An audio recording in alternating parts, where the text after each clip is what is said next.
Episode 16 of Abuatab, Uncle Birom's Kids. Arriving at Maina, Fadilah and her children were struck by the village's heavy stillness. The paths were quiet, the compounds nearly empty. Only a few people lingered outside, their eyes tracking the newcomers with unblinking curiosity. The villagers knew at once these were strangers. As they walked, Fadilah spoke in a low, steady voice. She explained that the people of Maina were mostly farmers, which was why the village appeared deserted during the day. They will return from the fields later, including my uncle Birom, she said. When they do, they usually stay indoors until the next morning. She continued to explain the differences between Maina, Abu, and Kazure, trying to anchor her children in an unfamiliar world. Still, the silence pressed in on them, watchful and suffocating. Soon, they reached Uncle Birom's house. When Fadilah knocked, the gate swung open almost immediately. A woman stood there. The moment she recognized Fadilah, she let out a piercing cry of excitement. "This is Uncle Birom's wife, Hannah," Fadilah whispered quickly to her children.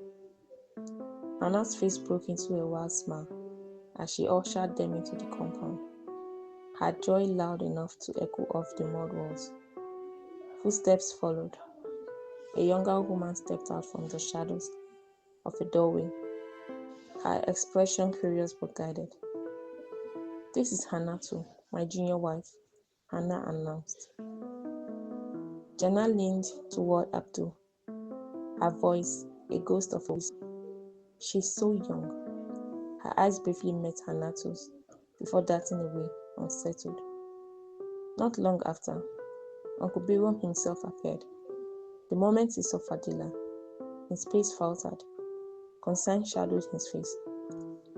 "Are you well?" he asked, bypassing a formal greeting. "I was told you ran away with the children." Fadilah, Jannah, and Abdul exchanged startled glances. The news had traveled faster than they had. Without asking who had carried it, Fadilah gathered her children closer and followed as Uncle Birom and his wives led them inside. The air within the house felt safer, yet tension lingered. Uncle Birom lowered his voice, his gaze fixed on Fadilah. "I knew that man wasn't good for you, but my hands were tied." Fadilah nodded. Her voice was calm, but her words cut deep. "Muktab wants to sell Jannah. That is why we left him." The room went cold.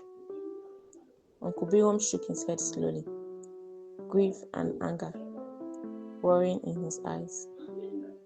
"I am not surprised," he said, his voice rasping. Then he straightened. "You and your children can stay here as long as you need. You are home."